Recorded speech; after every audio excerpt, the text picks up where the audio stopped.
What's your opinion so far of quarterback play through the first 3 weeks of this season, Steve Young? Overall, you mean the September preseason, right? That's what it is, right? Is that are we seeing the effects of a shortened preseason yet for another season in September, remember, Steve? In the effort to make the game safer in the last 10 years, it's essentially reduced the amount of time coaches and players can be together.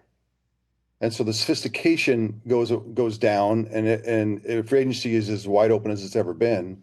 And they limit, and then obviously when you can get into preseason, the true preseason in August, no one plays. And so really you're just throwing in April you throw 50 guys together by June, and then you get a little, a couple 3-day retreats, and then you go play some ball.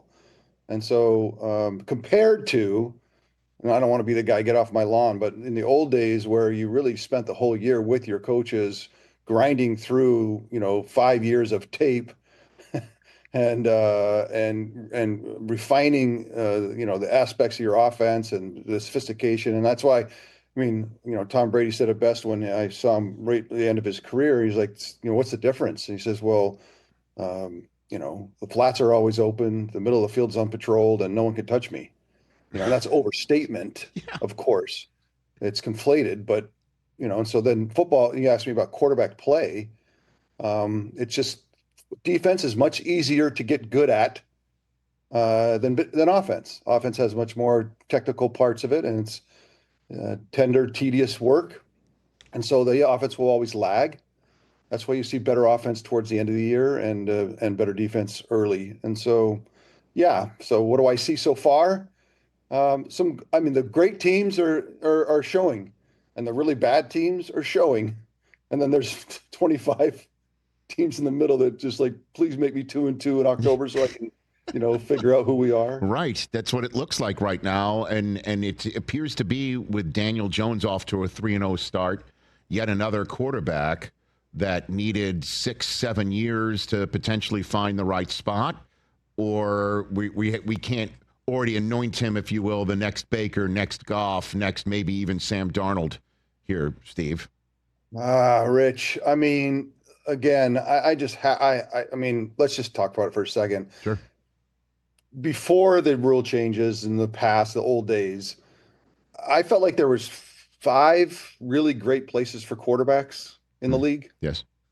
I think that it's expanded now because the great innovative minds of what I call the Big Four, that when the rule changes for safety about 8 or 9 years ago, leaned into the new space that was created by defenses not being able to launch their bodies at people.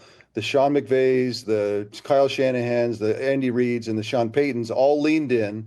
And then you think about that tactical advantage that they had for a few years. And then what happened is their coaches, because of the way they coach, is kind of an abundant perspective. Like, I'll give you everything I got so you can go get a job and dominate.